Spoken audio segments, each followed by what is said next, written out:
Let's have a little look-see. Oh, So, okay, meters? so we got I this. don't like meters. How about if we got a 10-meter ladder that's sliding down this wall, and at the moment we're interested here, this is the snapshot, as it's sliding down the wall, when the top end of the ladder is 4 meters above the ground, and the bottom edge of the ladder, the bottom end of the ladder is sliding along the ground at 6 meters per second. At that moment, we want to know what's the rate of change of the triangular area. So if you're standing down the street watching this thing slide down the building, you see this triangle formed by the building, the street, and the ladder. You want to know how fast is the area changing. Okay? Does that make sense? Yes. Okay, so let's apply our related rates process to this then. Right? So you got everybody have your little sheet. I can print one out if you need one real quick. Anybody need one? Are related to this one? The one with plug and shove. All right, so step one. I do this every day on all my sciences. Hand that to Kendall. Yes, sir.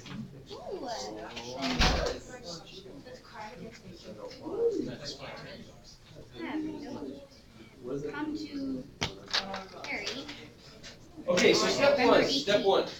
after class. Small wall. Oh, yeah. Step one, identify snapshot variables. Okay, so I drew a picture for you. Picture's done. That would be part of step one, is to draw a picture, but then we've got to choose our variables and then write down the values for this frame in the movie, for our snapshot, right? Our snapshot values. So I think we already kind of started to do this. Didn't we say, this looks an awful lot like an XY grid, right? This looks like the X-axis and the Y-axis. So why not just call that Y and that X, right? And you don't have to. You could call it width and height or whatever, but X and Y we're pretty used to those as variables. So for now, we'll just all use that.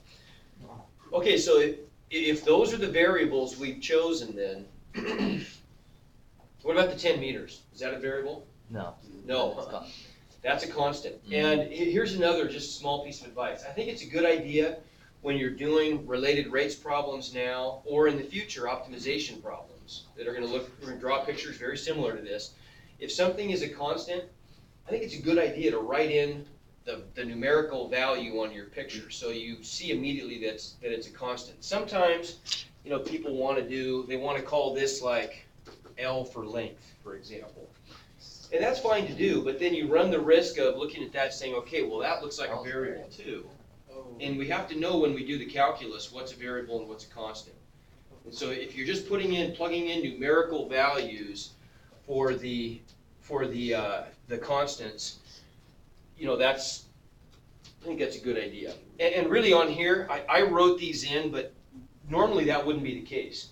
Normally these wouldn't be written in the picture. Normally it would be in the text of the problem. It would say something like, the top end of the ladder is 4 meters above the ground, and the bottom edge of the ladder is moving away from the building at 6 meters per second. And so those numbers that are currently written in black, those numbers wouldn't be on the drawing, if that makes sense. Right? We would just have the variables there. Everybody get that? Yeah. Okay, I just was too lazy to write the whole problem. You get the idea? Yes. Okay, so for step one then, for our snapshot values,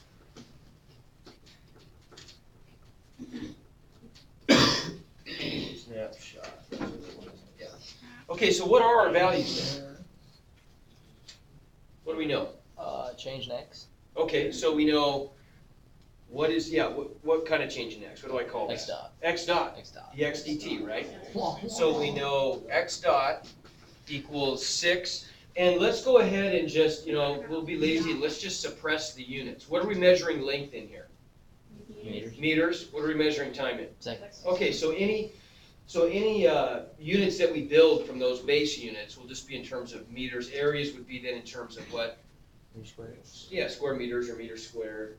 Change in area would just be square meters per second, right? Yep. So X dot equals 6. What else do we have?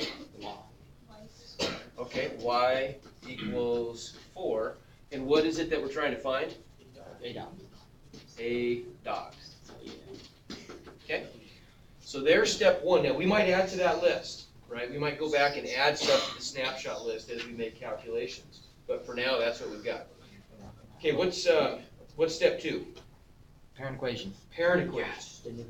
Okay, so remember with step two, we're just going to ignore any dots. We're just going to think of this in terms of a pre-calculus situation without any movement. We've just got this static picture of the ladder, and we want to relate all the undotted variables. So the undotted variables in this case would be what? X and Y and A, right? So we got to come up with the equation that relates area to X and Y. That's our parent equation. Okay, so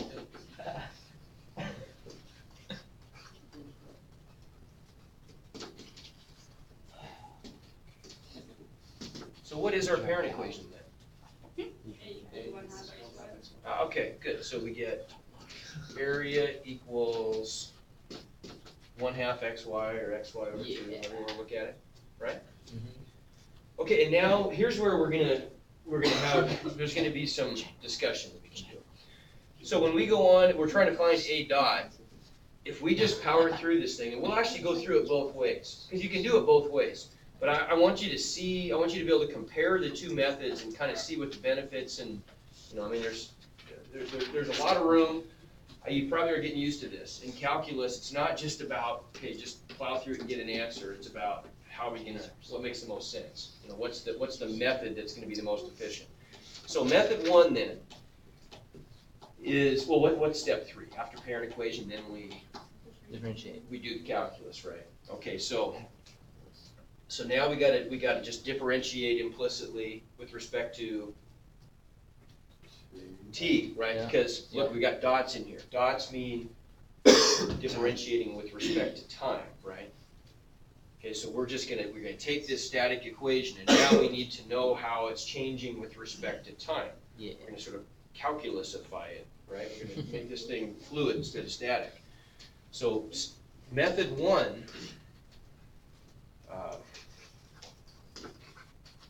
is just differentiate. Okay, Yep. what do we get on the left side if we do that? A. Here's our parent equation. We get A dot. A dot, okay. And then, okay, now what about this? The 2 on the bottom, do I need a quotient rule here? No.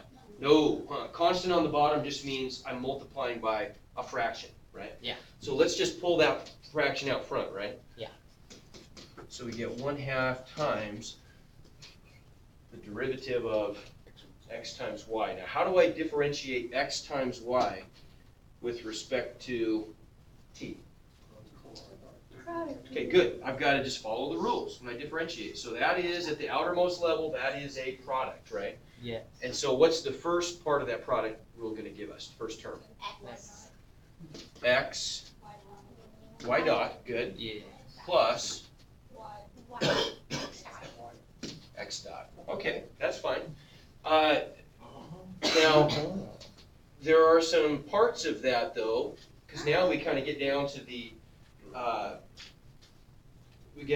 plug and chug step, right? We're going to plug stuff in. There are some conspicuously absent pieces to that answer. Look, we've got x dot and y, but this is also asking for a y dot and an x. So what are we going to do?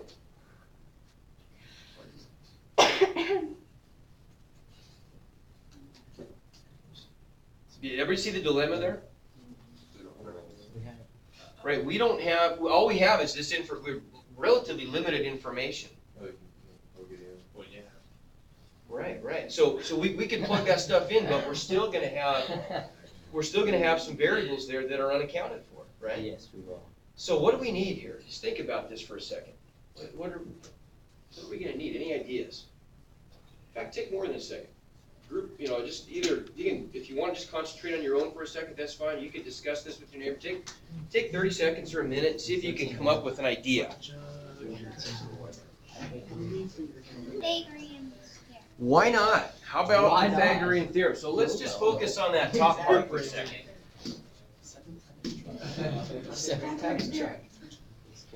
Okay, so we could come up with what we might call a secondary equation, right? An equation that relates the variables x and y.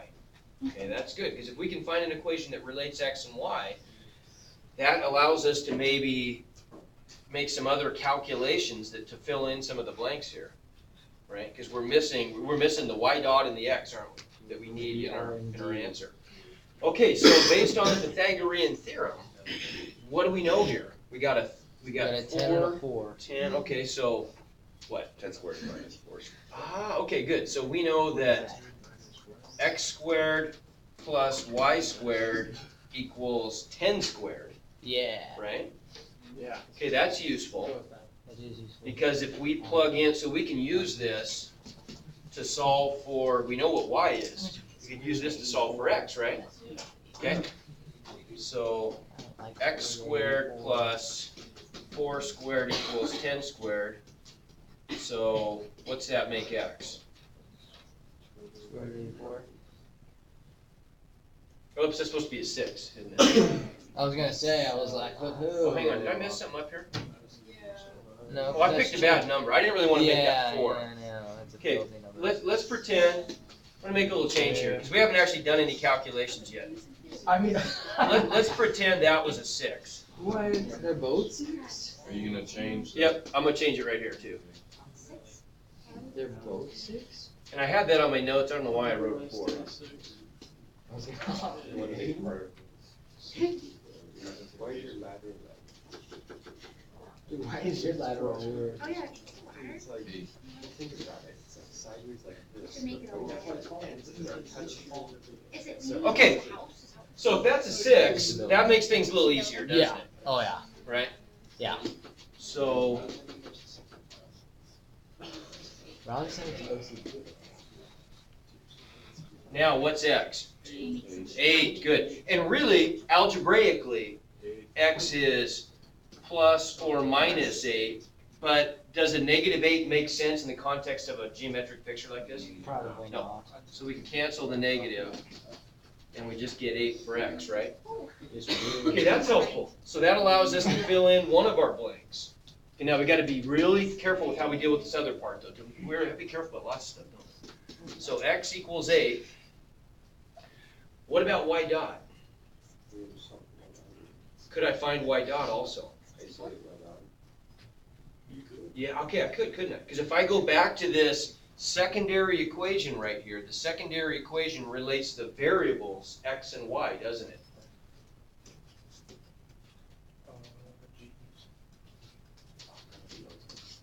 Okay, so what could I do then? If I want to relate x dot and y dot, what can I do to this secondary equation? I can differentiate implicitly again, right? Now, you gotta be very, caution here though. I was almost, I'm reluctant ever to start plugging in variables until we've done the calculus. When we plugged in this variable y equals 6 there, remember that we were doing that specifically to uncover the value of x, Yeah. okay? But really, y is a variable and so is x, right? So if we want to differentiate, we have to differentiate Yeah. the secondary equation before we've made our substitutions. Is everybody crystal clear on that? Crystal. Right? Okay? Because remember that the derivative of a constant is 0, and this makes it look like x dot is really just equal to, 2x, x dot equals 0. That's not the case. We got to differentiate here. Okay? So what does that give us if we differentiate with respect to t? 2x. 2x, hang on, No. 2x, x dot, right? Yeah. Because I've got 2 layers to that. I've got the derivative of a power is 2 times the base to the 1 times the derivative of what's inside, which is x dot. Right? Yeah. Yeah. Okay, plus 2y, y dot. equals, 0. 20. That would be 0. 0, because 10 squared is just 100, and that is a constant, right? Everybody see that? Yes. Hey, questions on that? And if you have a question, please ask, because if you do, I guarantee other people do too. Don't be bashful, Oh, man. all right? Okay, so we're trying to find y dot, correct?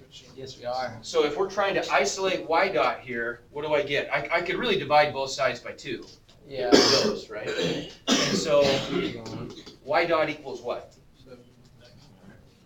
I gotta subtract those, so negative x dot.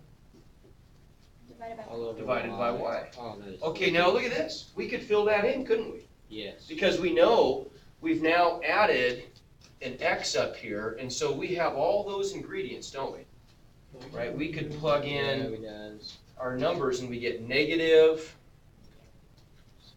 8 times 6 divided by 6 We get 8. equals Negative 8. negative 8. Yeah. How about that? Okay, so we've got all the ingredients we now need to go back to the other page and plug and chug, right? We've added them Plug all. and check. Okay, make sense? Yes. So if we backtrack, let's go back over here, and we add those two pieces. We had x equals 8. 6, wasn't it? Oh, 8, you're right, sorry.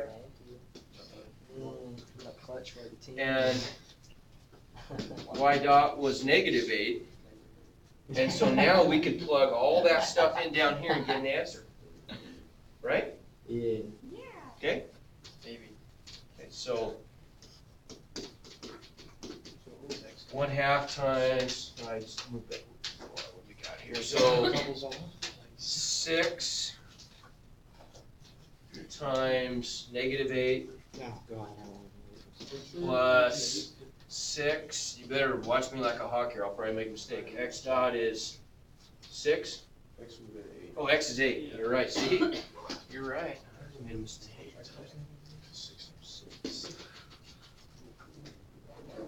And that should have been a 6, right? What? Okay. Nice job, huh? How about we change that? Okay, and so, Oh, filthy. so what do we get? Negative 64 plus 36 is, what is that, 28? Negative 28? Coming in hot. So negative 14? Yeah. Is that correct? Yeah. Yeah, sure. Did I do that right? 36, 20, Yes, it that's is. right, isn't it? That's correct. Pretty darn true. That's cool, accepted. And what should our units be? Meters squared per second. Well, okay, but if it's an area. Meters squared per Okay. second. Square meters per second? Oh, dude, meters. Okay, we got it. Okay, now what if we had instead, Oh, we've got our parent equation, what if we had done this a little differently? right. Oh, I don't want that room to, we'll try. 10. Rather than plowing ahead with the calculus here and having two variables, if we take into account this stuff, Oh. is there a way that we could have maybe done this a little differently? Right, then. Plug Right. it in. Is there a way we could have done this a little differently? Here's what the area looks like. I like.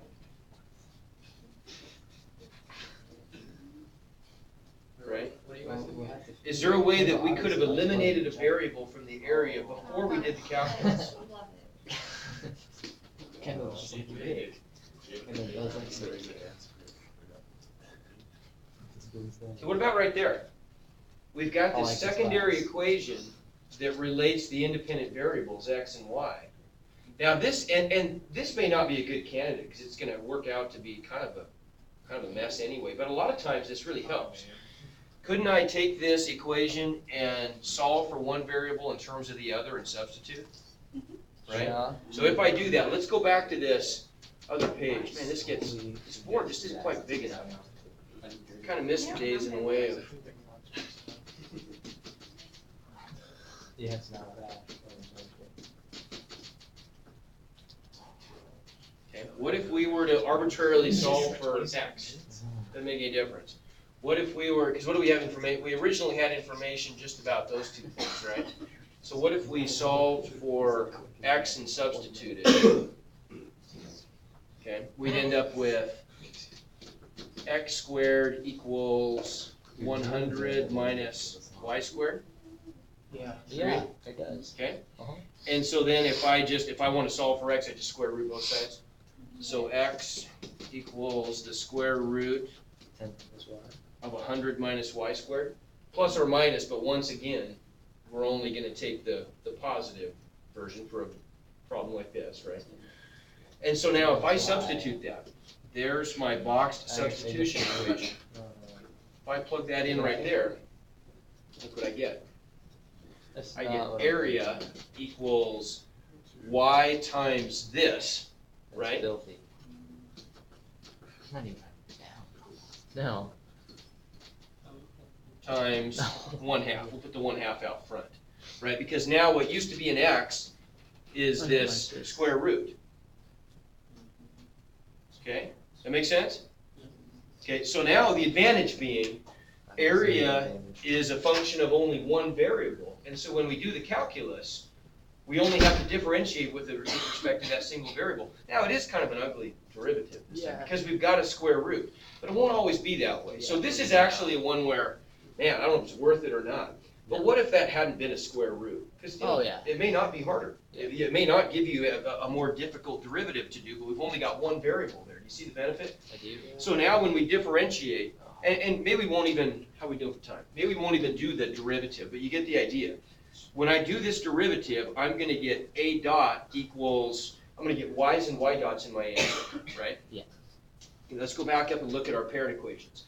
Well, all we've got are x dots and y's, but we actually did calculate a y dot pretty easily. All we have to do to calculate a y dot is just differentiate both sides of this. Yeah. With respect to, does that make sense? Yeah. With respect to t. And I could fill in that y dot spot up there. It doesn't require us to do quite as much, but it's 6 and 1/2 a dozen the other in this case. I don't think it's really that big a deal.